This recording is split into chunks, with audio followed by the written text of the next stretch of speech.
Apéro spécial NBA Awards. Et oui, les awards de fin de saison, les awards de saison régulière, je préfère préciser tout de suite. Les arguments du type on verra ce qu'il va faire en playoff, on s'en fout. Voilà. Ouais. On s'en fout de ce qu'il va faire en playoff. Non mais c'est vrai ou pas? On s'en bat les reins. Voilà. Merci. C'est juste, c'était une petite précision, mais comme ça permet d'éclaircir le débat. Exactement. Et si vous aimez vous aussi, c'est vous en déjà battre suffisamment balèze parfois à classer les types. Là, il y a quelques trophées où. c'est compliqué. Nous allons faire les 6 trophées. Et spoiler pour celles et ceux qui adorent l'humour et les gags, il n'y aura pas Mike Malone en coach de l'année. Allez, ça c'est cadeau. Sortie de vidéo. De toute façon, il n'était pas dans les candidats. Non, mais il est dans les candidats de France Travail, comme on dit. Mais il est plus que dans les candidats maintenant. Mais il n'était pas dedans. Non, tout à fait. Enfin voilà. Ah, tu sais, pour certains. Il y a suffisamment de monde déjà à départager. Très très joli running gag, comme vous l'avez vu ce mardi, je crois que c'était ce mardi, mardi soir, on s'est dit tiens, on va sortir un bel apéro. On parle bien des Nuggets, on parle bien des Nuggets. 1h15 de scénario sur la conférence Ouest. Et là, il y a les Nuggets, Kroenke, il arrive à mort de rire. C'est mal leur apéro là. Le gars, il a dit que c'était pas bon les Nuggets, la Malone et tout, tiens, je vais le virer. Do you know Karl Malone? Amazing. Et donc évidemment, on est là pour continuer l'actu. On va être avec vous quasiment tous les jours, c'est incroyable. Dernière semaine de saison régulière, qui dit dernière semaine de saison régulière dit aussi coup d'œil dans le rétro, pas dans les 30 previews mais surtout sur les NBA Awards. 6 trophées sont distribués chaque année, des officiels. Après vous pouvez en balancer d'autres, joueur clutch, mon cul sur la commode, meilleur sophomore. Là on va pas tout faire d'un coup aussi. On va en faire 3. Ça fait beaucoup. On va en faire 3 d'un côté, on en fera 3 de l'autre. Allez. Ça sera pas mal, on aura l'occasion donc du coup de commencer dès cette vidéo avec 3 trophées et on attend vos arguments, de vos votes pour le rookie de l'année, mais également la meilleure progression et le défenseur de l'année. Dans la prochaine vidéo, on sera plutôt sur le 6e homme en sortie de banc, le coach de l'année et enfin le MVP sur lequel évidemment on est sur une unanimité absolument évidente et totale. Sur ce trophée en 3 lettres. MVP bien sûr, mais même sur le Roy, c'est clair. Ouais, sur le MIP aussi. On va se faire chier. Le Deep Boy c'est réglé. On va s'emmerder très très Le fort. coach de l'année, évident. Voilà. Évident. Hashtag pas de débat. Non mais non. C'est clair qu'effectivement, il y a 2-3 trucs. Rien que pour faire les podiums, parfois c'est pas si simple. Wouhou. Comment ça marche déjà? Je me rappelle plus. On a des tablettes, Mais comment ça marche? C'est que exactement, on a l'habitude de pouvoir sortir des tablettes. Ce que je vais sortir. Alors avant ça, quelques explications, puisque vous le savez, on aime bien vous retrouver. Comme je l'ai dit à l'instant, n'oubliez pas, vous pouvez sortir vos votes et surtout vos arguments. Tiens, fais voir. On s'est fait offrir ça quand même à Nancy. Damn, cachotier, je savais pas. Jérôme, il y avait ça dans le sac. Jérôme, tu sais, qui nous a offert des quiches Lorraine. Bien sûr. Il y avait ça dans le sac. Cette phrase. Ça se trouve, il voulait pas nous les offrir. Le saucisson de Strasbourg, il est incroyable. Non, c'est pas de Strasbourg. C'est le saucisson lorrain. Le fuseau lorrain. Alors toi déjà. Ça va pas le faire. Aïe. Toi, tu vas plus pouvoir aller dans l'Est. Aïe. Breaking news, Cham Charania. C'est le fuseau lorrain. Not allowed to go east coast. C'est le fuseau lorrain. D'ailleurs, nous, on revient de Nancy avec Bastien et on sait que c'est le fuseau lorrain. Wow. Mais oui, Jérôme, si tu regardes cette vidéo, j'espère que tu n'avais pas oublié tes crayons dans le sac.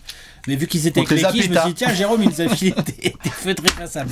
On t'es zappé. Voilà. Il y aura des ardoises, évidemment, sur lesquelles mettre nos votes. Vous pouvez évidemment vous participer et faire comme si vous faisiez partie de cette incroyable élite qu'est la NBA, à savoir des journalistes qui vont pouvoir voter pour ces awards officiels. Et si ça se trouve, un jour, spoiler, peut-être que Trash Talk aura aussi son propre vote. On va faire pour chaque trophée une petite discussion avant de sortir les ardoises, etc. Une petite discussion pour mettre en avant certains garçons, dire ça on a bien aimé, sortir quelques noms, histoire de mettre en avant le fait que ce soit pas juste un seul joueur. Bien sûr. Mettre notre vote, évidemment discuter, on le fera ça à chaque fois. Et puis rappeler à chaque fois un petit peu les critères, ma foi, puisque pour chaque trophée, il y en a des un petit peu différents. C'est pas la même à chaque fois pour... Critère numéro 1. L'objectivité absolue, la couleur du vent, la direction du temps. Par quoi on commence du coup? On va commencer par juste rappeler une dernière fois que si vous avez toujours pas pris vos places pour la NBA Viewing Party, vous foncez s'il vous plaît. Grand Rex, 19 avril. Lyon, Maison de la Danse, le 20 avril, le dimanche, le lendemain. Tout à fait. Et le samedi 26 avril, on sera au Palais du Pharo à Massilia. Exactement. Marseille. On sera à Marseille pour voir des playoffs. Et ça va être incroyable, des matchs de playoffs. Donc vous foncez. Si je fais ça, c'est pas pour que vous regardiez mes chaussettes, c'est parce qu'il y a un lien en premier commentaire. Donc vous pouvez foncer. On commence par quoi? On commence par donner les tablettes, bien évidemment. Je vais donner un stylo bleu avec une tablette rouge. Le voici. C'est un grand classique annuel de donner les NBA Awards. Ça a l'air bien, ça ou quoi? Fais voir, vas-y, essaye. J'essaie. Moi, je vais te sortir. On fait quoi comme trophée? On va commencer par les rookies. Et pendant que je sors nos amis les effaceurs notamment, eh bien je rappelle que c'est pas mal. Oh, c'est super, c'est formidable. Alors ça s'efface bien là. Bon, on va voir. Ah oui, ça s'efface bien Ça avec s'efface le bien doigt là. Ça se passe bien cette affaire. Impeccable cette affaire. Écoute, formidable. Matériel, il y a d'upgrade là. Le rookie de l'année, Alex, c'est très très simple. On est évidemment sur les critères suivants. Déjà, il faut être dans sa première saison en NBA. Celle-là, je sais que vous aimez bien. Il faut applaudir. Faut être rookie. Il faut être rookie. Hein. Donc voilà, désolé pour les sophomores. Il y a des exceptions parfois de types qui étaient draftés l'année d'avant et qui n'ont pas du tout joué.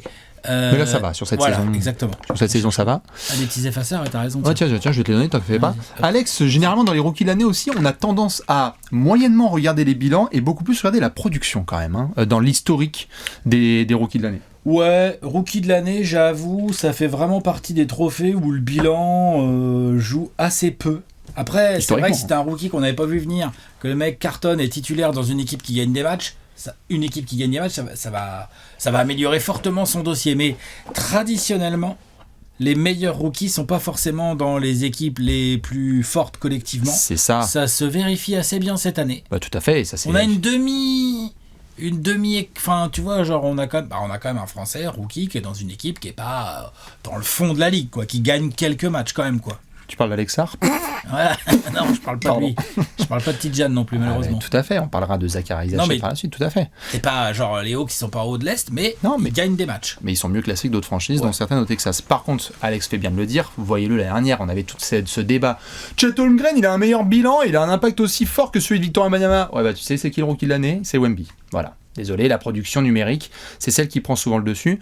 Alex, on regarde aussi les rookies qui essayent d'être rookies de l'année.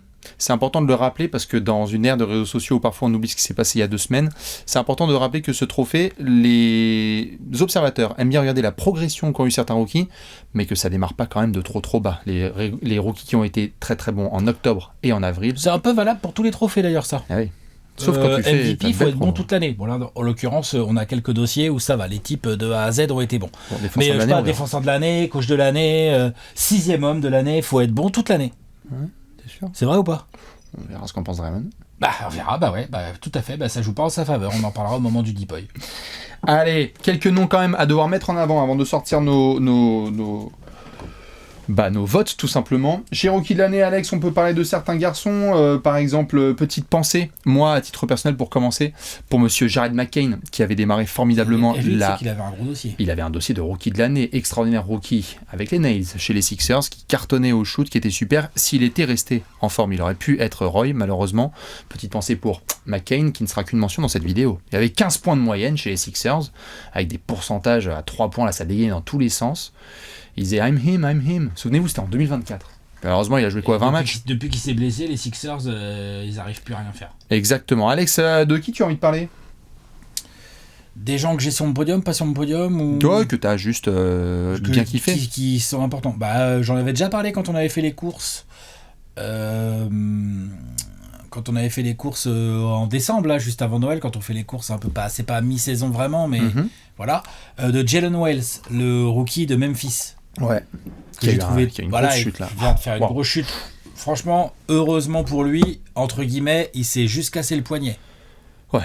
Ah, quand tu vois la chute. Plus de peur que de mal, non, c'est très flippant. Tu vois la chute, tu dis attends. Il s'est juste cassé le poignet, j'ai envie de dire, entre guillemets, ça va. Ouais, non, c'est chaud. Très belle saison, hein. Le mec a été titulaire en fait, hein, quasiment toute la saison. Donc dans une équipe qui aujourd'hui est top 6 de l'Ouest, hein, donc une équipe sérieuse qui a vécu des petits hauts, des bas, des changements de coach dans des timings chelous, tout ça. Quelques blessures, il a profité notamment d'ailleurs des blessures lui pour se faire sa place, mais il l'a jamais lâché quasiment, hein. Là j'étais en train de vérifier, il a participé à 79 matchs, il en était 74 fois titulaire, donc... avec des grosses responsabilités. Avec des vraies responsabilités défensives et même offensives, hein, puisqu'il prend 5-3 points par match. Donc, gros rookie. Est-ce qu'on va le mettre sur notre podium ou pas ? Réponse dans quelques instants. Quelques instants, tout à fait. Petite mention pour d'autres garçons. À Washington, on en a rigolé, mais quand même, entre monsieur Keyshawn George, monsieur Alexar, et Bob Carrington, il y a eu quelques beaux rookies qui ont bien performé chez nos amis de Washington. À confirmer, puisqu'on est quand même dans une des pires équipes de toute la NBA, si ce n'est la pire de toute la NBA. Mais voilà, Alexar, on a vu, notamment sur la fin de saison, moi j'ai bien aimé certaines performances offensives. On avait vu quelques premiers signes défensifs qui étaient assez prometteurs. Bob Carrington et Keyshawn George, on en a parlé, il y a eu un très gros coup de cœur global des gens pour Keyshawn George sur la première partie de saison des Wizards. Bon. Et puis Carrington, bon an mal an, c'est quand même le 5e meilleur scoreur en total de points de sa QV au scoring. Donc voilà, Washington. Ils ont pris des bons rookies et ça se voit, ça fait plaisir. Tout à fait. D'autres garçons dont on pourrait parler ensuite. C'est le 5e scoreur, Bob Carrington. En total de points. Ah, en total de points. Oui, parce que dans les moyennes. Il y a 10 points par match quand même. Mais... C'est pas non plus. Mais les moyennes, malheureusement, on peut pas trop les prendre, sinon c'est Jared McCain, quoi. Oui, bien sûr, mais je veux dire, voilà, ok. En moyenne, il a quand même mis moins de points qu'Arizaché. Tout à fait. Karizaché, donc faut parler de Zachary Arizaché. On va parler peut-être de Stephen Castle aussi, quand même. Bien sûr. Voilà, quand même, rookie, quand même, bien sérieux. J'ai l'impression que. On va voir ce que disent les gens, mais. J'ai l'impression que c'est un duel. Tu veux dire pour la première place ? Pour la première place. Et que, avant de parler de ce duel, je sais pas si tu es d'accord, pour moi c'est un duel. Enfin, il y en a un qui est devant, mais je trouve qu'il y en a deux vraiment qui ont poussé pour le titre de rookie de l'année. Ce sont Steph et Zach. Ok, et donc pour toi, il y en a forcément un qui est devant, c'est ça ? Il y en a un, pour moi c'est assez clair qu'il est devant et qui va avoir mon vote, on verra pour toi, mais est-ce que tu es d'accord avec le fait que déjà c'est une course entre deux garçons ou est-ce que tu élargis un peu plus ? Non, pour le numéro 1, c'est une course entre deux garçons, et les deux, j'ai les deux mêmes que toi. Pour le numéro 3, je trouve qu'il y a pas mal de choix possibles. C'est ça, c'est pour ça qu'on peut en parler d'autres, tout à fait. Est-ce qu'il y en a un, tu parlais de Jalen Wells, de Zach Edey, qui aussi a montré quelques belles choses, moi j'aime bien Zach Edey, à Memphis, qui a pu montrer un petit peu sa taille, son poids, sa force brute, ses écrans en titane. On va voir quelle est la carrière de Zach Edey en NBA, mais j'ai bien aimé certains moments de Zaki dans cette saison des Grizzlies. Ouais, pas facile pour lui au début, puis plus il a joué, mieux ça a été, et puis ça se voit, on va le voir. En plus, lui, ça n'a rien à voir dans ce trophée évidemment, mais on va le voir, on voit bien que son jeu peut se traduire en play-off. Moi j'y crois un peu, faut voir les minutes, faut voir comment il est utilisé, mais ça peut fonctionner. Donc ça c'est bien, Zach Edey, super. Deux dernières petites mentions. Kelly Ware, tout à fait. Il a mis du temps à se mettre en route, mais après tout d'un coup on a dit dis donc Miami, Bam Adebayo, c'est un 4 en fait. Et c'est vrai qu'on peut avoir cette doublette entre Kelly Ware absolument avec Bam Adebayo qui était hyper intéressante. Kelly Ware, par rapport au début, on a dit oula, pas cogné, puis tout d'un coup là, il y a eu des matchs où il a envoyé des doubles-doubles bien sales. Ouais, tu sens qu'il y a une doublette à construire là à Miami. Et puis tu sens que rebond très fiable. Lob catch, bel athlète. Il a un radius plus grand touché, pas dégueulasse. Non, c'est bien. Après, défensivement, il fait encore des erreurs un peu grossières, mais il est à Miami, donc il peut travailler. Donc attention à ce genre de profil. On va se réveiller dans 4 ans, on va faire bon sang. C'est bien encore, bravo le 8. À confirmer, parce qu'on s'était dit aussi la même chose un petit peu pour notre cher Jaime Jaquez qui a une saison un peu plus compliquée que la... après, le hit aussi, là, la saison. Enfin absolument. Bref, attention. Tout à fait. Franchise, par contre, dont on n'a pas du tout parlé de la saison, et c'est normal puisque c'était de la merde, mais c'est bien pour en parler dans la course au rookie de l'année. Qu'est-ce qu'on pense d'Isaiah Collier et de Kyle Filipowski ? Isaiah Collier, moi je suis gros fan. Kyle Filipowski, j'ai un peu plus de mal à le juger. Sur le fin de saison, il pose des trucs très sales, mais j'ai toujours du mal à juger ces mecs qui posent des trucs très sales dans le garbage, quoi. Alors je suis d'accord. Mais j'ai toujours du mal, ça veut pas dire que le mec est pas bon, hein. C'est juste j'ai plus de mal à le contextualiser réellement. Alors qu'Isaiah Collier, je l'ai vu dans des matchs où j'ai aucune difficulté à imaginer qu'il joue de la même chose et qu'il fasse le double-double point-passe tout pareil dans une grosse équipe. Pour une équipe du Jazz qui a besoin d'un meneur. Franchement. Meneur, c'est-à-dire pas juste un combo garde. C'est un meneur. Et quand je dis meneur, c'est son shoot est certainement pas son point fort. Il est capable de scorer, mais voilà. Par contre, il fait pas beaucoup d'erreurs. Il fait beaucoup de très bonnes passes et d'avant-dernière passe, pas que de la passe d'ess. Il drive bien le jeu, il intercepte, il défend pas si mal. Isaiah Collier, il est tanky. Il a un gros buste, le pépère. Quand il est derrière toi, tu recules pas. Voilà. C'est merci, compliqué. au revoir. Il se bat bien et tout. Non, franchement, j'espère qu'il va faire une longue carrière. J'y crois.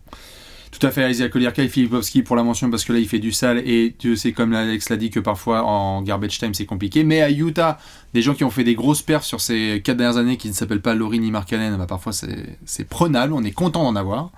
Donc à voir si ça fait un petit moment. On va voir tout à fait si ça se développe bien. Deux autres garçons un petit peu pour finir avant de partir sur le débat. Matas Bouzelis qui est monté en température côté Bulls, c'était bien sur la deuxième partie de saison. Oui, tout à fait. Ça y est, la question Patrick Williams, elle est dans le rétro. C'est un truc de fou ça. Mais bon, c'est Patrick Williams, voilà. Mais Bouzelis, très intéressant. Moi, je suis pas convaincu de Bouzelis, mais il a des choses intéressantes. Je suis bien convaincu. Ah ouais Pas convaincu. Pas de... c'est pas une future star, mais... Non, pas une future star. Ça serait pas Patrick Williams, ça serait un vétéran un peu basique qui jouerait pas autant que ça. Mais je pense que c'est un titulaire qui va faire il peut faire une bonne longue carrière NBA le matin. Je demande à voir. Yves Missy côté New Orleans aussi qui a été super. Oui, bien des aspects aussi. Une des rares bonnes nouvelles. Et puis moi pour finir, une dernière mention quand même à ce cher Jamal Shead à Toronto qui a été une très bonne surprise, meneur pickpocket qui nous a montré que Davion Mitchell c'était bien. Il y a une autre petite mention à faire, petite et tout quand même, parce qu'il y a quand même un mini rayon de soleil dans le marasme des Suns. Il y a 2 rookies pas dégueux. Oui. Non, tu vois, ils vont pas être rookies de l'année, ils vont pas être sur le podium, mais ils sont pas dégueux les deux. C'est vrai, au tout début de la saison, il était là genre Ryan Dunn. Ouais, et puis quand il a commencé à le refaire jouer Budenholzer, Ryan Dunn quand même. Et Godaro, bon, on verra, mais tu vois, Ryan Dunn, pour le coup, je pense que lui, s'il part des Suns relativement vite, il peut peut-être faire une longue carrière. Tout à fait. S'il reste pas trop longtemps. Tout à fait. On pourrait parler d'autres garçons, de Donovan Clingan évidemment, au pic de draft du côté de Portland, de Tidjane Salin aussi. On va devoir trancher avec un podium. On fait quoi là? On écrit 1, 2, 3? On va mettre 1, 2, 3. Donc on prend le temps pour justement mettre le podium, puisque vous allez le faire vous aussi. Qui sont en Roy vos 1, 2 et 3, avec juste le nom de famille, tu peux le mettre si tu veux, ou un petit diminutif. Et on va voir, Alex, si nous avons le même podium. Ce qu'on appelle le trophée Vivien. Alex a mis Zachary Zaché en 1, 2 Stephen Castle, 3 Jalen Wells, et j'ai mis en 1 Stephen Castle, 2 Zachary Zaché et 3 Alex Sarr. Alors, tiens, on n'a pas le même rookie de l'année. Non, je tiens à préciser que le podium de Bastien est très probablement le podium que les votants vont poser. C'est pour ça qu'Alex a dit soyez objectifs. Ça suit les odds, ça suit les ladders et tout. On sait que les votants ils aiment bien tout ça, nanana. Bref, en plus un américain. Donc ok. À titre personnel, putain, je pense que la saison de Zachary Zaché, elle est un peu sous-cotée quand même. On se rend pas compte du délire. Castle est très fort, attention, Castle est très très fort. C'est pour ça que j'étais d'accord avec toi, oui, il y a 2 joueurs qui étaient au-dessus du lot un peu en tout cas cette saison. Après, est-ce que ce seront à terme les 2 meilleurs joueurs de leur QV? Bah tu sais quoi, c'est probable, parce qu'ils ont tous les deux un profil à faire des longues carrières. Hawks et Spurs, très bon. T'es bien, ah oui, alors t'es bien. Et je trouve que peut-être certains vont me dire oui, Chauvin, machin et tout, même pas franchement. Même pas. Genre là, qu'est-ce qu'on vient de voir? On vient de voir un ailier, la bonne taille, les bons déplacements, les instincts défensifs tout à fait honnêtes et tout machin, qui est plutôt propre. Après, à 3 points, il peut faire mieux, mais moi je pense qu'avec l'habitude de la NBA, il va faire mieux. C'est un shooter, ça se voit. Il fait attention à la balle, il contribue au rebond. Il a scoré quand même une 12aine de points par match, c'est un poil moins que Castle. Castle, c'est 14 et demi. Oui, et puis après, surtout, de toute façon, on va en parler, Zachary Zaché. Et c'est depuis 2025 qu'il y a une explosion vraiment. Oui, de mais Zach. il a fait 70 matchs titulaires dans une équipe qui est 8e. Oui, qui est dans le play-in de l'Est. Dans le play-in de l'Est. Après, le play-in de l'Est, c'est à peine meilleur que les Spurs en termes de win. Un peu. Il y a quand même 400 wins d'écart, non, quand même? Oh, non, c'est ça. En tout cas, il a été mis titulaire par un coach sérieux. 4 victoires d'écart. Qui s'appelle Quinn Snyder, dans un groupe où il y a quand même pas mal de joueurs un peu plus vétérans autour de lui, pas tous, mais quand même des joueurs qui sont là depuis un peu plus longtemps, où ça se voit bien qu'il est parfaitement intégré, et c'est un excellent ailier 3&D, genre, on le sait déjà. Oui. Ah, bien sûr. Comme je disais, dans la NBA actuelle. Ah oui, tout à fait. Franchement, respect, grosse saison de rookie, moi ça vaut le Roy pour moi. J'entends, et il y en a plein de gens qui voyaient sur la fin de saison si Zachary Zaché rattrapait Stephen Castle. Sa fin de saison fait du bien à son dossier, clairement. Absolument, il fait une meilleure fin de saison d'ailleurs, et c'est pour ça que Après le pauvre Castle aussi, on lui a shut down un peu Victor Wembanyama après. C'est pour ça que je poursuivais ce que tu disais sur Zachary Zaché, qui est très vrai, c'est que 2025, Zachary Zaché, pour avoir vu évidemment tous les matchs des Hawks cette saison, malheureusement c'est le lot de ma vie depuis quelques années, c'est que Zach a eu un moment de blessure très court, mais sur lequel il n'a pas joué. Quand il est revenu, il a retrouvé sa confiance, il y a eu la blessure de Jalen Johnson, et donc du coup, temps de jeu a augmenté, responsabilité a augmenté, et donc du coup, il y a eu déjà les pourcentages parlent de eux-mêmes. Il y a eu quelques cartons, il y a eu quelques scorings. Absolument. Quoi. Et les pourcentages parlent de eux-mêmes. Sur 2025, c'est 15 points à 40% à 3 points, quasi, Zachary Zaché. Et puis il y a un peu de rebond. Et un peu de rebond, il n'y a pas trop de perte de balles. Et il faut regarder les matchs parce que Zachary Zaché, c'est pas beaucoup d'erreurs pour un gars de 19 qui relève la feuille ans, de table, absolument. La feuille de stats. J'ai failli être sur un quasi ex-aequo entre les deux parce que ce sont les 2 meilleurs joueurs rookies de cette QV. Je garde Stephen Castle parce que c'est le rookie de l'année et que donc Stephen Castle a été fort très très tôt, dès le début, et a gardé, je trouve, une régularité qui a été plus importante que celle que Zachary Zaché a pu avoir. Moi, je suis très content des deux parce que ce sont des super choix. Comme tu le sais, quand on est sorti de la draft, j'étais très content du choix de Stephen Castle par les Spurs, qui a montré que son poste n'était pas forcément une question. À voir sur la suite, parce que là il y a De'Aaron Fox maintenant, donc on va voir comment est-ce que les deux vont. Poste 2-3, là il va très bien s'amuser en NBA, il y a quelque chose. Dans l'extérieur, il n'y a aucun problème. Hein. Je pense que ça se voit très très fort quand Stephen Castle joue, que c'est... tu sens qu'il y a une potentielle future star. Ça, c'est potentiellement, oui. Sur sa saison, il y a un sentiment plus de très très fort solide joueur de complément avec Zachary Zaché. Et j'ai très hâte de voir la suite. Mais moi je comprends totalement s'il y a des gens qui disent Zachary Zaché et Roy. J'ai regardé Stephen Castle, je pense que Castle va être rookie de l'année, comme je disais là, je pense que ça va être sur les tendances. Je pense que Castle va être 1, c'est ça. Rizaché va être 2, et je pense que Sarr, que tu as mis en 3, va être 3. Ouais, j'entends. Alors, par contre, je suis content très que fin de saison. Ouais, mais pour autant, j'aime bien Wells parce que pour le coup, l'écart Wells, franchement, de production et de collectif, production n'est pas si grand, et de collectif est vraiment énorme. Et Wells, il a vraiment été très très fort depuis le début. On parlait pas d'Alex Sarr quand on a parlé de Jalen Wells en octobre. On est vache, il est pas si loin que ça d'être dans la conversation de Castle et Rizaché, en fait. Oui. Pas si loin que ça. Il a été le poste 2-3 titulaire des Grizzlies. Oui. Après, ça a dépendu de Desmond Bane, Ja, machin. Il a beaucoup été 3. Il a été souvent envoyé en mission sur un gros extérieur adverse. Genre, on lui a dit tiens, vas-y, Luka Doncic, bah vas-y. Tiens, Anthony Edwards. Tiens, on lui a vraiment filé des missions. Tout à fait. Et il a pris quelques sauces. Il a aussi été très relou. Où il y a 2-3 fois où il y a des highlights qui arrivent. Qui oh là là. Machin, il a pas pu jouer. Jalen Wells et tout. J'ai vu là des comparaisons tout de suite. Tout de suite, les comparaisons, c'est. Tout de suite, ça y est, Little Kawhi et tout, doucement. Ça peut aussi être Jay Crowder. Hein, c'est formidable. Ça, exactement. Mais mine de rien, l'ami Wells, il y a un peu plus de 10 points, il vient au rebond, il fait beaucoup de choses intangibles qui se voient pas trop dans les stats, c'est-à-dire sur l'homme, il oblige à attraper, il oblige le gars trappé à lâcher la balle, il respecte bien les consignes, si tant est qu'elles soient claires, puisque au Grizzlies cette année visiblement c'était pas toujours clair et tout, c'était un peu changeant et tout. Dans le délire un peu des Grizzlies cette année, il y a un rookie qui a 26 minutes par match, titulaire. On lui trouve toujours une place, on lui trouve toujours une mission défensive et on lui trouve ses 5 shoots à 3 points par match dont il a mis 35%. Bon, il va faire mieux, je pense qu'il a le geste. Oui. Franchement, gros rookie Jalen Wells. Super rookie. Super pioche. Ah, tout à fait. C'est là où malheureusement, on a un peu de la peine pour lui, c'est qu'on est vraiment sur on en rappelait avec les critères là, on est vraiment sur un trophée qui met en avant les performances numériques. Ouais. Et pour le coup, tu vois par exemple, je revoyais Stephen Castle, il y a plus de 25 matchs à minimum 20 points. Jalen Wells, il en a fait 4. Zachary Zaché, il en a fait 7. Il y a un écart au niveau des matchs à grosse production. Et après, les pourcentages de Castle, c'est ce qu'on va suivre par la suite, parce que là, vraiment, c'est pas beau, tout à fait. Après, il est plus scoreur, il est plus instinctif, mais c'est vrai qu'il est moins propre. Hein. Après, tu l'as dit, on lui a enlevé Victor Wembanyama et tout. Un peu tôt pour lui. C'est un peu compliqué. Non, j'avoue. Mais je pense qu'en tout cas... On lui a rajouté Fox aussi en cours de saison, donc ça fait du mouvement. Mais je pense que les Spurs auront les 2 back-to-back rookie de l'année. Okay. Victor Wembanyama et donc Sarr, toi tu l'as mis 3ème, il mérite. En plus, il fait une bonne fin de saison, Alex Sarr. Ouais, je trouve qu'il s'est bien accroché, parce que les joueurs qui s'accrochent comme ça dans une franchise aussi... Il s'est bien accroché dans une franchise bien cradingue. C'est chaud.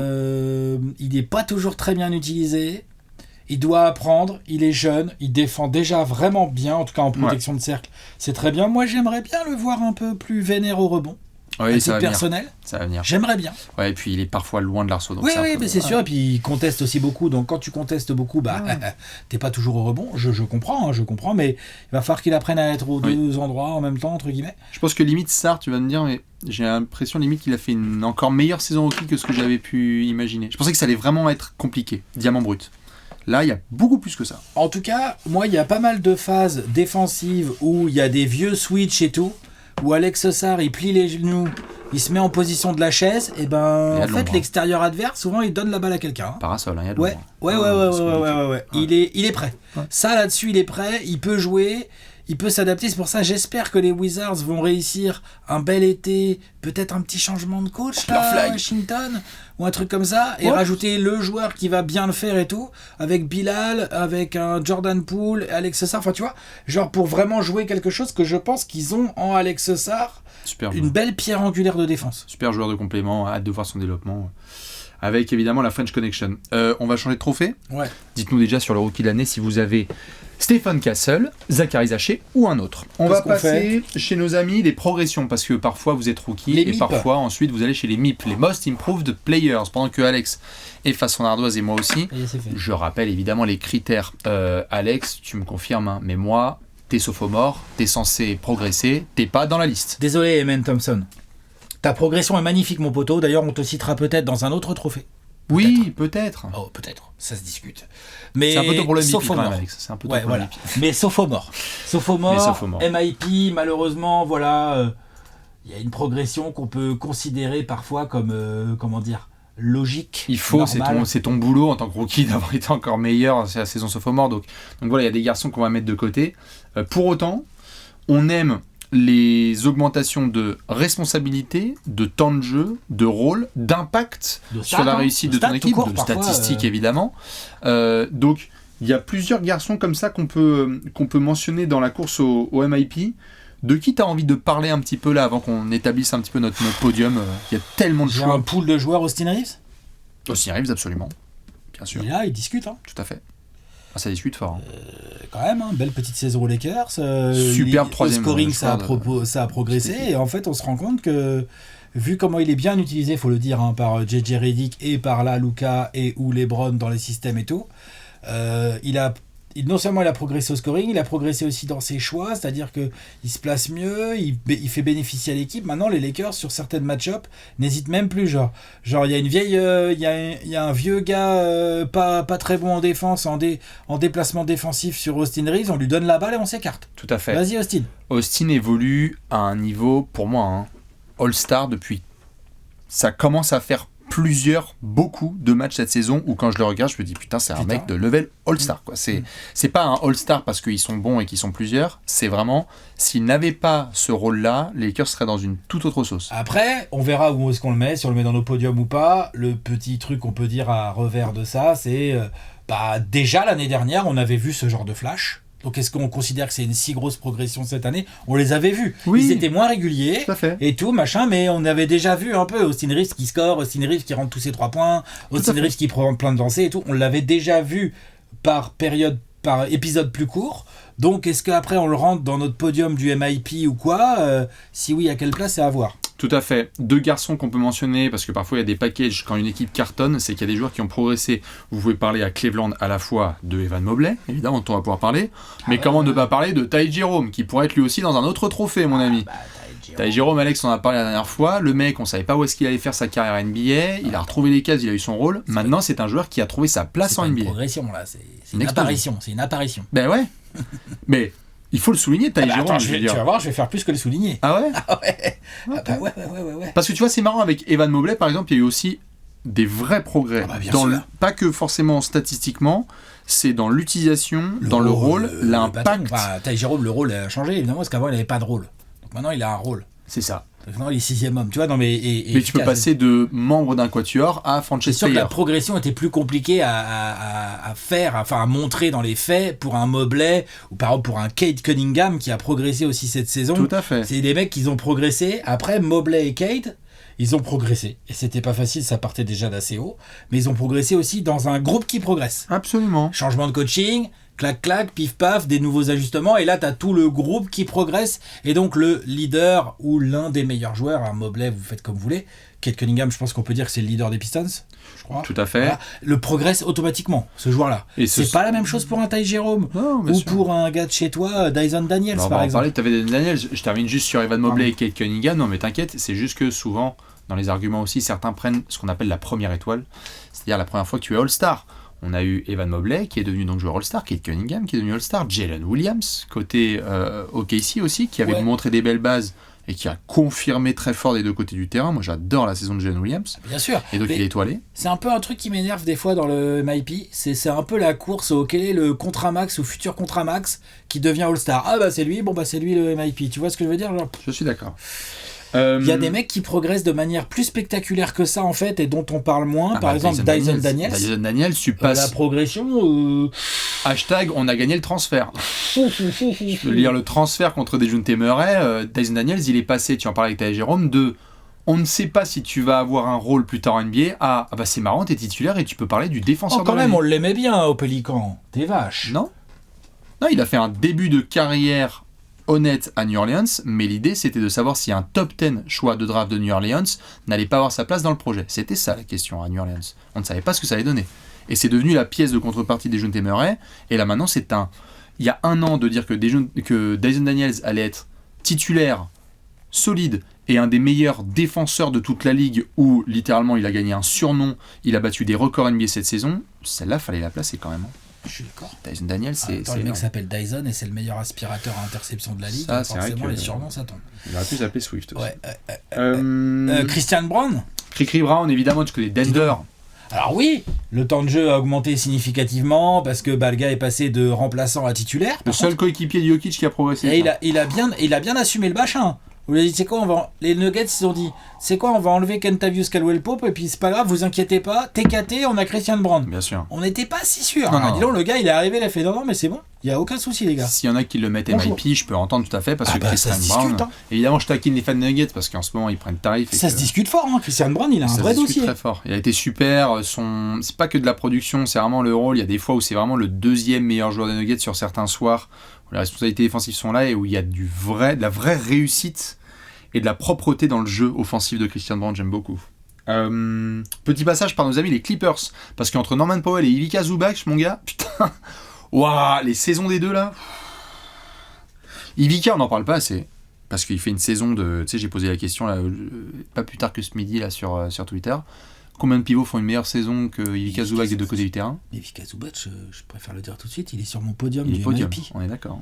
T'es bien sûr. C'est quoi ce délire? Mais Norman Powell c'était un bon joueur. Regarde, Ivica Zubac, mais Norman Powell aussi, il pourrait être au podium. Mais Norman Powell, il a une belle progression, mais elle est surtout au scoring. Et puis elle est dans un truc où t'as enlevé Paul George. Fallait prendre les tirs entre guillemets de Paul George. Powell, il a pris, les mettre dedans, tant mieux. Et c'est très très bien et ça mérite d'être cité et tout. Mais Ivica Zubac. Ah bien sûr. Ivica Zubac, c'était un bon joueur, c'était un bon pivot. Et puis quand même, les gars des Balkans, ils sont quand même techniques. Ivica Zubac, il a fait combien de énormes double-doubles cette saison? C'est n'importe quoi. Et triple-double récemment. Genre, tiens, Ivica Zubac, en 18-18. Ah oui. Il y avait qui en face? Il y avait les Wolves. Il s'en fout.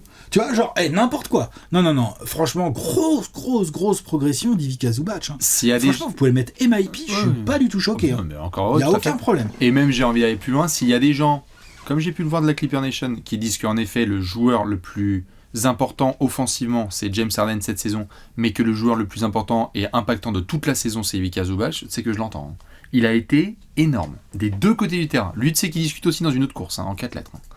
Il a été énorme. En 4 lettres. Ah ouf, quand même, non. En tout cas, je te jure qu'il discute. Je te jure qu'il aura des votes. Oui, peut-être qu'il aura des votes, mais pas le mien. Non, mais toi même, il aura des votes, parce que Ivica, franchement, il fait il fait une belle saison défensive, mais là, c'est vraiment une globalité Clippers qui est assez impressionnante en défense.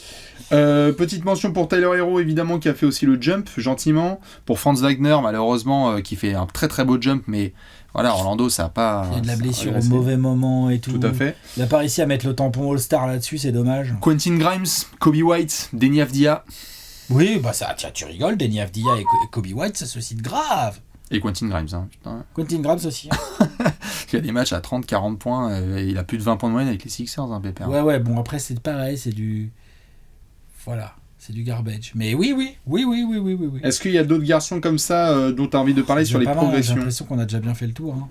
Après, il y a de tout, vous pouvez... C'est trop dur de citer toute la NBA, il y a plein de joueurs qui progressent, mais par rapport à vos critères, qui vous allez prendre, Alex, il va falloir sortir l'ardoise et mettre un MIP 1, 2, 3. On va voir comment est-ce que tu t'en sors avec cette affaire.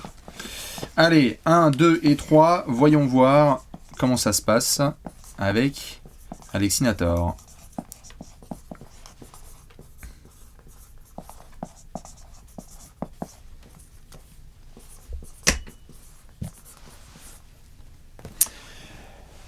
Alexa, Ty Jerome, en 2, Dyson Daniels, et en 3, Ivica Zubac, et en 1, j'ai Dyson Daniels, en 2, j'ai Austin Reeves, et en 3, monsieur Ivica Zubac. C'est marrant, on a Daniels et Zubac tous les deux. Tout à fait. Et moi j'ai mis une petite mention, j'ai hâte d'en parler de Austin Reeves. J'ai mis Ty Jerome. Bon. Alors, Ty Jerome. On n'a pas mis Christian Brown, dis donc. Ty Jerome en 1. Ah ouais? Ouais, je pense que c'est le MIP cette année, ouais, c'est complètement dingue, les gars. Faut réaliser le délire. Personne croyait à ce mec. Moi, je maintiens Dyson Daniels, sa progression, elle est folle. Je mets en 2. Elle est folle, juste au Pélican, avant qu'on commence tout. Ok, il a peut-être été drafté un peu haut et tout, mais on avait vu des super trucs et tout, la polyvalence du gars. Moi, j'avais déjà vu des flashs défensifs incroyables de Dyson Daniels avec Herb Jones et Trey Murphy. On était là, j'ai quoi ce merdier là, les Pélicans, tu peux pas attaquer sur eux et tout. Oui, mais on les avait vus. Putain, Ty Jerome. Moi, je l'ai eu en rookie aux Suns. Après, il est passé par où? Tu connais la carrière de Ty Jerome ou pas? Suns, Thunder, Virginia avec DeAndre Hunter. Tout à fait. T'as qu'à vérifier. Non, mais je te crois. Mais entre les deux, il est passé à OKC. Ouais, tout à fait. Warriors. Bon, 45 matchs aux Warriors. Hein. Voilà. L'année dernière, il était à Cleveland. Bon, ça, il a vraiment très peu joué l'année dernière à Cleveland. L'année dernière, il était déjà à Cleveland. Ouais. Qui le sait? Ça, tout le monde le sait. Attends, il a joué que 2 matchs, il a mis 2 points par match. Bon voilà, 2 matchs ça ne pas. Il n'avait jamais dépassé les 10 points par match assez vite fait à OKC, là, sinon c'est plutôt un mec à 6 points. Je veux dire, là je le mets MIP, il est en discussion dans une autre course, c'est d'accord, potentiellement. C'est l'autre course où je le trouve encore mieux classé. En sortie de banc. J'ai quand même d'autres. Ou alors tu l'avais mis dans MVP, non? Non mais voilà, et moi je trouve que c'est une progression. Il y a un petit côté, sort de nulle part. Le mec, c'était dans ma tête, c'était un journeyman. C'était un gars qui signe des 10-day contracts là en octobre prochain. Non, Ty Jerome, je sais pas où il en est au niveau contrat, mais il va avoir une mid-level sur 3 ans, il va avoir un vrai contrat NBA. Non, c'est vrai ou pas? Si, non, mais et on va dire c'est un vrai joueur, et les mecs vont dire ah bien joué, ils ont Ty Jerome sur leur banc et tout, c'est bien joué et tout. Non, ça a complètement changé. Le mec est passé de no-name total dans un coin vite fait à trader, on sait pas quoi, où c'est le mec où on l'aurait même pas mis dans un tableau de départ et d'arrivée des 30 previews. Là, si demain les Cavs trade ou ne signe pas un Ty Jerome en fin de contrat, on va le mettre bien fort dans les départs, on va faire putain, comment ils vont le remplacer et tout. Je suis d'accord.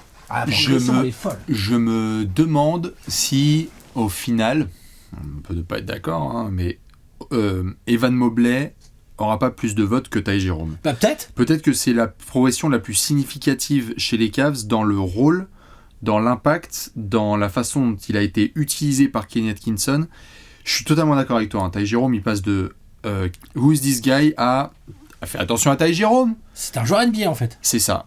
Et là-dessus, il mérite des votes. Je pensais pas que t'allais mettre un. Mais tu vois, genre Mobley, évidemment, Kate Cunningham et Mobley, tu vois, tu les as. Non, toi non plus, on les a pas sur notre podium. Non. Alors attends, il y a une vraie progression, hein, ça devient All-Star. Et mais tout, alors ça, moi, j'ai une raison simple pour ça. Hein. Quoi? T'es en sortie de contrat max. Pardon. C'est ça.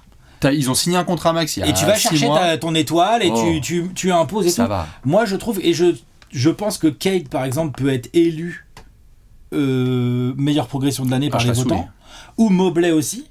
Devant un Dyson Daniels et que Ty Jerome il est même pas de vote, eh ben moi ça me saoule. Voilà. Ça va me saouler d'avance avec Ivica Zubac qui sera même pas sur le podium non plus. Si, je pense qu'il et Ty Jerome il sera 9ème des votes là. Non. C'est pas ça un MIP. Ouais, c'est ça, genre on va mettre quoi? On va Non. Tu sais qu'Yanis a progressé. Jokic a progressé. C'est que Derrick White.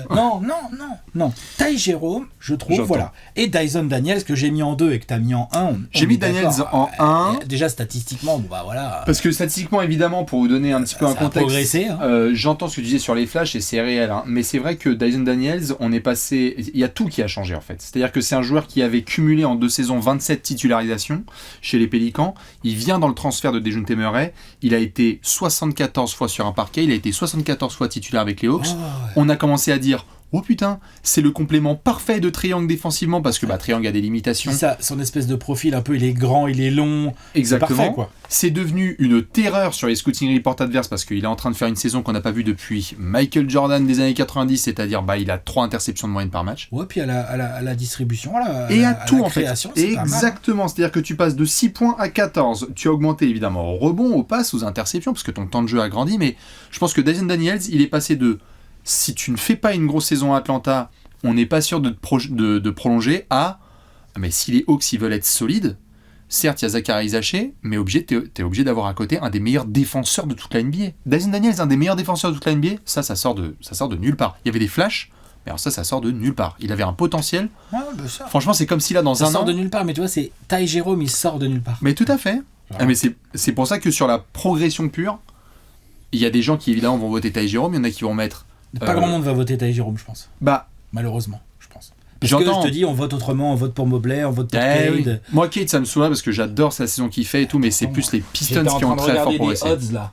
Un site de odds. Oui, ça me fait chier les odds. Il y a Dyson Daniels en 1, Cade en 2, Christian Brown en 3. Bon, c'est correct. Mobley n'est que 5e.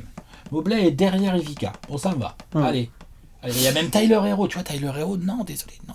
Il y a une belle progression. Oui. Il y a une belle progression de Tyler Hero.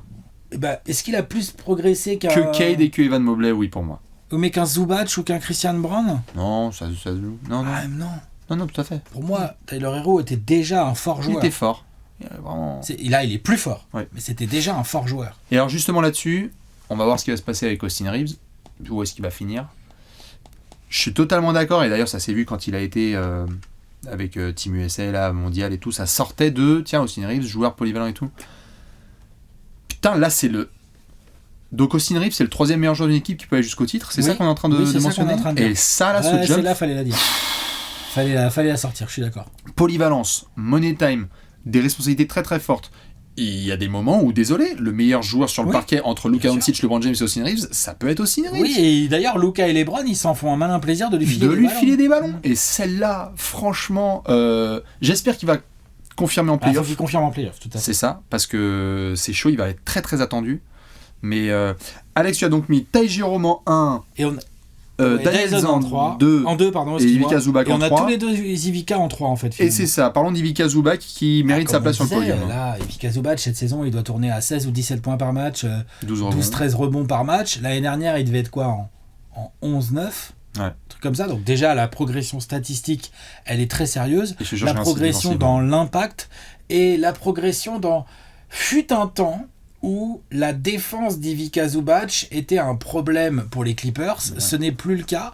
Fut un temps où si tu avais un intérieur, un pivot un peu mobile, ça devenait tout de suite un problème un peu pour Zubac, ce n'est plus le cas non plus. Et maintenant, si ta raquette, elle est un peu softy et elle est un peu mollasse ou un peu petite, c'est que tu joues Ivica Zubac, tu vas prendre 20-20 sur ta bouche. Tout à fait. Merci, au revoir. Bien sûr. Wow. Je suis totalement d'accord. Il fallait la sortir, celle-là. Il fallait la sortir. Défensivement, moi, je trouve qu'il y a vraiment, on n'en parle pas assez. Je comprends, c'est un tout. On a parlé d'autres garçons, des Chris Dunn, des Derrick Jones Jr. et d'autres garçons qui vont. Il a des extérieurs défensifs autour. Il en a certains. Il en a certains. Il a du monde quand même. Il en a certains. Je sais même pas si c'est le 3e meilleur défenseur des Clippers, tu vois. Je trouve que c'est un stéréotype qu'il faut casser autour de Zubac parce qu'en fait, tu te retrouves aussi avec des gars où ça se voit dans les matchs. D'être le backup défensif, en tout cas le deuxième pilier, lorsque ton premier rideau a bien des égards, ça peut être du James Harden aussi, parce qu'il a des grosses charges offensives, et il y a des gens qui sont obligés de changer de direction, parce que Ivica a progressé dans les orientations de joueurs, dans l'intimidation, dans le placement. Je suis d'accord, ça c'est vrai. Et donc, j'entends, je ne souhaite juste pas que les gens regardent les Clippers et se disent « Ah ils sont 5e défensif, mais c'est parce qu'il y avait Kawhi, Derrick Jones, Chris Dunn, Nico Batum, Amir Kofi. » Et oui, mais ils peuvent faire confiance à Zubac. En défense, bon, non, mais tu veux dire, ces ailiers parlent aussi, et Ty Lue et Jeff Van Gundy parlent aussi du fait que certains disent on peut davantage faire confiance à Zubac. T'as pas de deuxième chance. Et non. Zubac, les rebonds là, ils rigolent plus du tout. Et c'est pour ça que je te pose la question pour finir sur Zubac. Je l'ai posé sur ce cher réseau Twitter pas plus tard qu'aujourd'hui. Quels sont, des deux côtés du terrain, les pivots qui ont fait une meilleure saison régulière 2024-25 qu'Ivica Zubac? Vraiment, sincèrement. Donc il y a le gros Serbe là, ok. Il est pas gros. Commence pas à dire ça, sinon ils vont le trader, ils vont dire que les titres de travail. Enfin bref. Il y a Karl Anthony Towns qui est monstrueux. Quand même. Si t'as envie de mettre du Anthony Davis en pivot, c'est ton choix, et Giannis n'est pas un pivot. Non, Giannis c'est pas un pivot. Voilà, mais quoi après c'est quoi? C'est Vucevic? Non, c'est sûr, Ivica Zubac, il est complètement là parce qu'en c'est Alperen Sengun. Adebayo, voilà. Alperen Sengun. Il fait une saison, mais je sais pas si elle est meilleure que celle de Zubac. Non, donc c'est quoi? Donc, dans la phrase que tu disais tu sais que ça fallait la placer, Ivica Zubac fait une des 4 meilleures saisons de pivot de la NBA. Ouais. Ty Jerome pour Alex, Dyson Daniels pour Bibi. On va passer au Deep-Boy. Allez. Ouh là là là là là. Oh, je sens que ça va charcler. Nous sommes dans le trophée du défenseur de l'année. Alors là, c'est très très simple. c'est la guerre et on a besoin d'avoir vos avis et vos votes. Quels sont les critères, Alex, qu'on a tendance à prendre en considération pour le trophée de défenseur de l'année ? Excuse-moi, j'ai écrasé le mythe. T'as écrasé le mythe, pas de problème. Les critères, défendre bien. Non, plus sérieusement, tu as plusieurs types de critères statistiques défensifs. Déjà, on peut regarder des stats un peu brutes, bon, c'est tenté qu'elles soient intéressantes, mais quand même. Interception, contre. Ensuite, tu peux aller regarder le rating défensif du joueur sur la saison, mais attention à ça, puisque c'est le nombre de points encaissés par 100 possessions quand le joueur est sur le terrain. Donc en gros, il dépend de ses coéquipiers à ce moment-là. Donc tu peux aussi regarder la défense globale à l'année ou sur des périodes concrètes à laquelle ce joueur participe. Moi, j'ai toujours du mal, et peut-être que j'ai tort, hein, mais j'ai toujours du mal à mettre Deepoy, des mecs qui sont dans des défenses, genre t'es pas top 10 défense, j'ai un peu de mal à te mettre Deepoy. J'ai peut-être tort, hein. Sauf si t'es un extraterrestre. Ouais. Voilà. Sauf si t'es un extraterrestre. Après, si t'es un extraterrestre et que tu te blesses trop tôt dans la saison et que du coup tu peux plus être élu Deepoy, ça laisse de la place à des gens. Ciao MB, qui était l'ultra favori pour avoir ce trophée. Et du coup, le fait qu'il soit plus là... Tout à fait. Ça ouvre tout de suite des nouveaux horizons à des gens. Oui, et ça me permet, pour ce que tu allais dire, de juste caler. Souvenez-vous que pour certains trophées, c'est pas le cas des rookies, mais pour certains, évidemment, il faut participer à minimum 65 matchs. Ce sont les nouvelles codes, nouvelles lois NBA. Donc OMB, ciao bye. Ensuite, les intérieurs sont avantagés. Je veux dire, c'est pas une critique, c'est un fait. T'es avantagé parce qu'en fait, tu impactes forcément très souvent beaucoup plus la défense quand t'es intérieur. La protection de cercle, les aides, t'es plus près du panier, les rebonds pour fermer les attaques adverses. Enfin bref, un rebond, c'est un geste défensif. Un rebond, il s'appelle les rebonds défensifs d'ailleurs. Donc voilà, donc c'est quand même avantagé. On a plus souvent des intérieurs qui sont Deepoy que des extérieurs.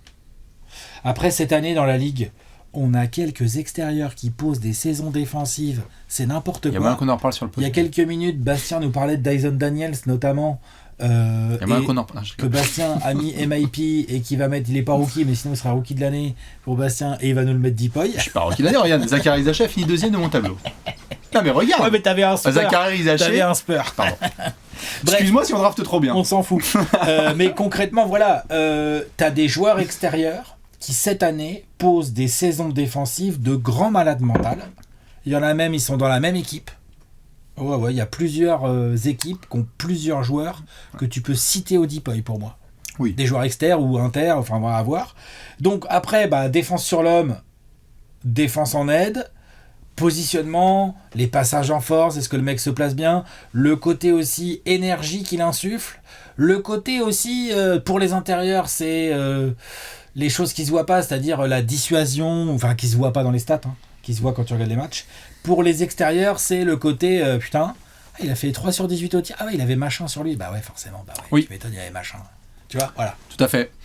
Autre argument, en plus de tous ceux que tu as cités, évidemment, moi, chaque année, j'écoute et je suis aussi de très très près le day-to-day, c'est-à-dire ce que disent les joueurs, c'est-à-dire ceux qui sont sur le parquet. Quand tu as des mecs comme Luka Doncic qui sont exténués en conférence de presse et qui disent pour moi, c'est lui le meilleur défenseur de toute la planète. J'ai tendance à le croire. Parce qu'en fait, moi, je suis tranquille dans mon canapé et que lui, il s'est farci le mec pendant 90 minutes. Quoi. Plutôt 48. Les coachs en parlent. Nous, on a notre propre vision. Mais c'est toujours fascinant d'entendre les entraîneurs parce qu'ils scoutent différemment par rapport aux défenseurs qui sont en face et ceux qui sont dans leur équipe. Et les attaquants parce que les attaquants, ce sont les mieux placés pour savoir qui défendent bien.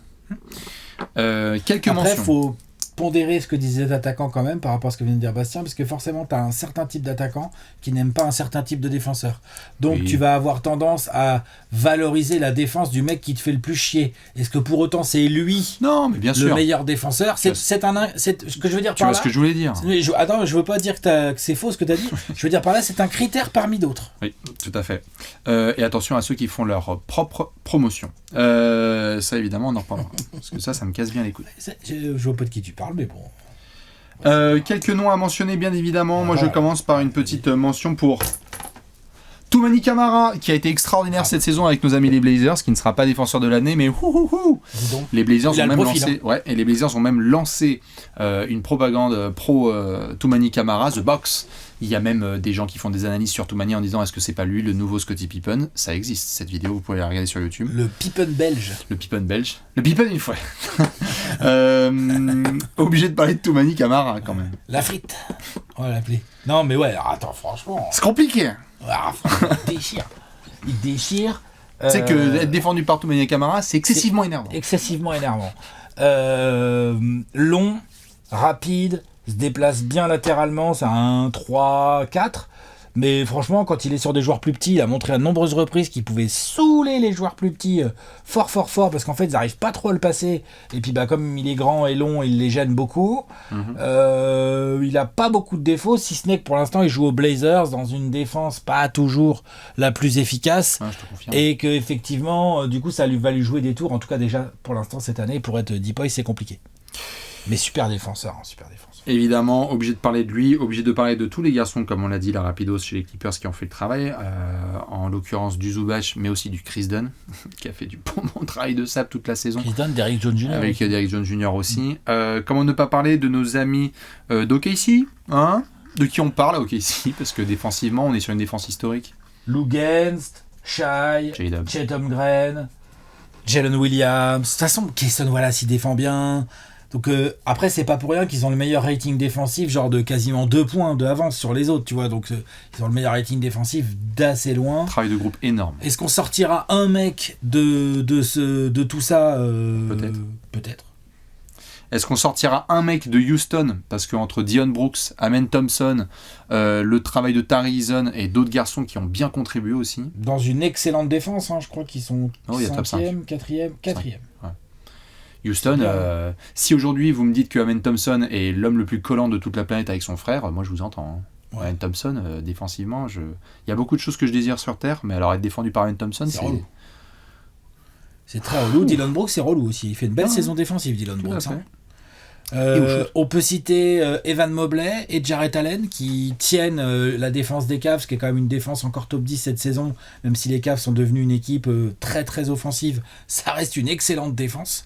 Et Evan Mobley et Jarrett Allen, après Evan Mobley un peu plus polyvalent, un peu plus switchable, on va dire. Bien sûr. Après, protection de cercle, rebond, dissuasion, Jarrett Allen fait une sacrée saison. Super saison, ça s'est bien rattrapé après les potentielles rumeurs qu'il y avait autour de lui.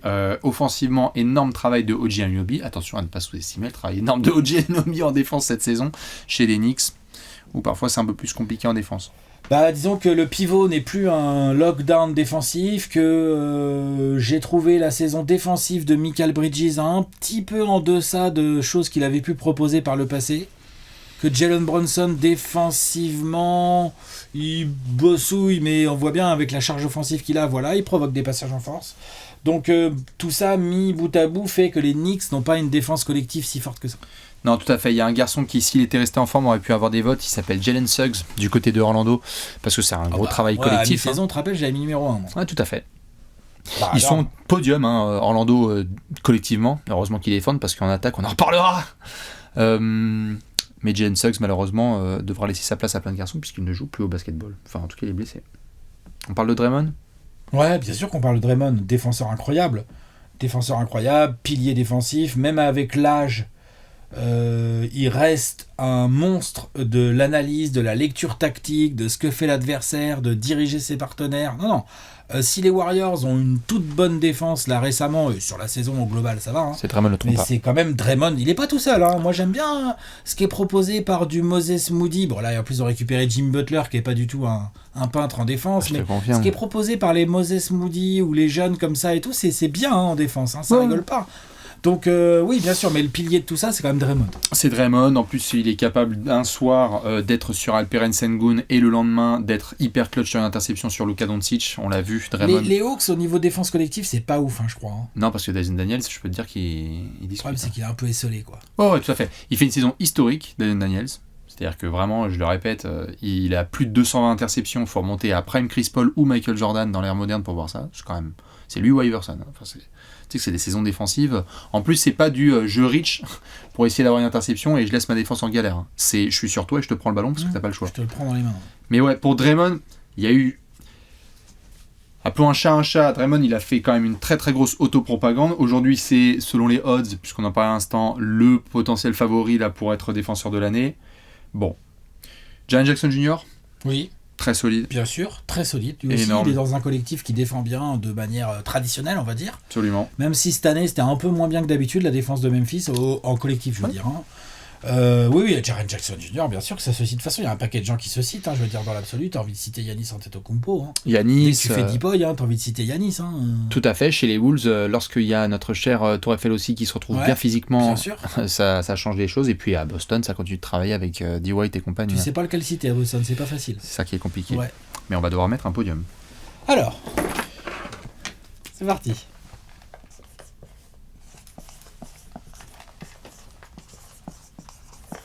Ah là là là là, ça va encore débattre dans tous les sens. Comment qu'on fait? Qui vous avez en numéro 1? C'est surtout ça, moi, la question.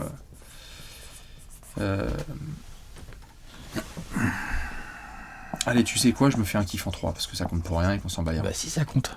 C'est un vote. Hein. Draymond en 3 pour Alex, Mobley en 2 et Dort en 1. T'as mis Dort en 1 toi aussi. J'ai aussi Luguentz Dort en défenseur de l'année. Je m'attendais pas du tout. Ah, pourquoi? Bon, je sais pas, je m'attendais pas, je pensais que t'allais mettre quelqu'un d'autre. Non, Luguentz Dort est le défenseur de l'année pour Bibi. Voilà, c'est validé, c'est torché. Luguentz Dort. Voilà, fin de la vidéo. Bim.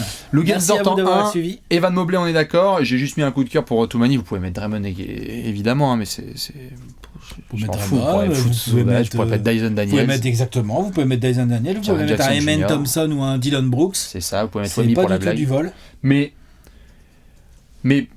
donner ce trophée à Luguentz Dort, donner ce trophée au meilleur défenseur extérieur de la NBA, de la meilleure défense de toute la NBA, donner ce trophée à ce joueur, et please, avec tout le respect que j'ai pour Draymond, ce n'est pas mon défenseur de l'année, c'est Luguentz Dort. Bien sûr. Et bien sûr, en fait, Luguentz Dort limite ses concurrents, c'est ses coéquipiers en fait. Mais oui. Dans le sens où la défense d'OKC sur les extérieurs est hallucinante cette année. Shai fait un boulot magnifique. Jalen Williams, entre les extérieurs, parfois il se bouffe des 4 un peu costauds et tout. Cette année un peu moins parce que Denio, on a vu, il a quand même assez régulièrement mis du Holmgren Hartenstein.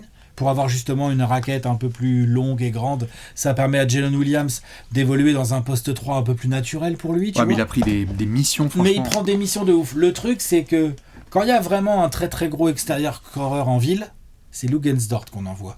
En premier rideau, évidemment. Et c'est un premier rideau. Tu parlais tout à l'heure des joueurs qui se plaignaient de la défense d'un tel ou d'un tel. Ça se plaint beaucoup de Luguentz Dort. Luguentz Dort est chiant. Quand ça joue Luguentz Dort, soi-disant qu'on lui siffle jamais de faute, soi-disant qu'il floppe, soi-disant que... En attendant, très régulièrement, les très bons attaquants de NBA font leur moins bon match de la semaine contre Luguentz Dort. On faisait la même chose de Bruce Bowen, regardez son pays. Voilà, c'est ça. Et l'année dernière, ça compte pas, hein, c'est juste un exemple. En play-off, il s'est occupé du cas Luka Doncic. C'est quand même pas sa série la plus facile, la série contre le Thunder, même s'ils l'ont gagné les Mavs. Hein. Mais c'est une série où Luka, il en a chié. Il est pas le seul.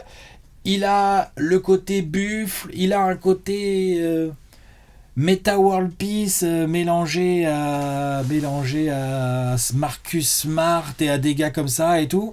Ouais, c'est compliqué. Hein, il a le profil d'un extérieur défenseur de l'année. C'est John Starks qui a bouffé Anthony Mason. Hein.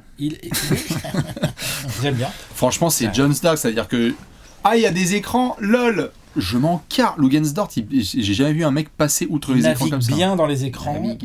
Il a les mains agiles, il pique les bons ballons. Il est intelligent parce que maintenant il est pas vieux, hein, Luguentz Dort. Attention, il a genre 26 ans, je crois. Maintenant, il a quand même un peu d'expérience. Donc maintenant, il commence à bien se positionner. Donc, comme tu l'as dit, il y a des gens qui se plaignent parce que c'est un vicieux. Il flotte bien comme il faut. Ah. Il provoque de l'offensive. Il rentre un peu dans ta tête et tout. Enfin, pour moi, Deepoy. Pareil, pour moi, c'est Luguentz Dort le défenseur de l'année. Et vraiment, je double réinsiste. Le Thunder a une défense historique cette saison. C'est un travail collectif, mais récompensé, s'il vous plaît, le défenseur le plus important et le plus responsabilisé de cette franchise. Ouais. Et si vous voulez, par la suite, on reparlera d'une saison complète de Chet Holmgren, parce que quand il est là... Ah non, mais je suis d'accord, mais là, la saison, elle n'est pas complète. Mais elle n'est pas complète. Et c'est pour Lou Dort. Mais sinon, ouais. Et Mobley en 2, parce que quand même. Mobley en 2, parce que quand même. Si les Cavs ont encore une top 10 défense avec ce que font Mitchell et Garland régulièrement en défense, qui n'est pas toujours... Alors évidemment, il y a Jarrett Allen, hein, mais Mobley, il a ce truc de freak. On l'a vu récemment, là, l'une des dernières victoires des Suns, c'était contre les Cavs. Où ils ont choisi de cibler Jarrett Allen. Ils ont ciblé Jarrett Allen et les Cavs n'ont pas trop réagi tactiquement. Et Jarrett Allen s'est retrouvé à switcher sur des Kevin Durant ou des Booker et tout. Il s'est fait défoncer. Franchement, Mobley se serait pas fait défoncer comme ça, on le sait. Il est rapide, il est long, il vient contribuer au rebond, il contribue au contre, il contribue aux interceptions, il fait peur, il est dissuasif. C'est un défenseur extraordinaire. Je pense qu'il sera deep boy un jour. Peut-être même cette année d'ailleurs. Oui, il peut. Récapitulatif, Alex en rookie de l'année à Zachary Zaché, j'ai monsieur Stéphane Cassel, Alex sur le MIP à monsieur Ty Jerome et j'ai mis Dyson Daniels, et en défenseur de l'année nous sommes Corda sur monsieur Lugensdort.